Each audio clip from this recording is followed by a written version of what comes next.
বন্ধু আমি তো স্বর্ণ কিনা রাখছি, এখন স্বর্ণটি নিয়ে আনির লাগে তো গাড়ি লাগে। বন্ধু আমি তো বেকার টেকার মানুষ, আই গাড়ি কোনায় আমার বাপে আমারে কাম কি জিনিস এটা বুঝবার দিছে না, বড় আদর যত্ন কইরা আমার মানুষ করছে। এই যে কথা কই না, এই কথা কল লাগে না করছে। বাইগান কিরে বন্ধু তোরা কি করো?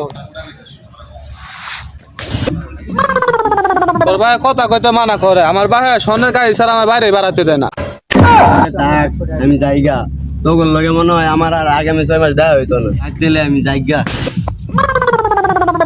বন্ধু তুই তো শুনলাম, কিন্তু আমার ঢাকায় 2 কোটি টাকা ক্লায়েন্টের মিটিং আছে বন্ধু, আমি যাইগা। কি রে বন্ধু তুই আর বইতে লাভ কি, তুই চলি যা। হ্যাঁ আমিও যাই গে, আমার বিদেশ থেকে স্বর্ণটি তো আনা লাগবো থাকতে। তবু বেগুনের ব্যবসা বাণিজ্য আছে, আর কি আছে, আই যাই আর খেতকে মারি চাই।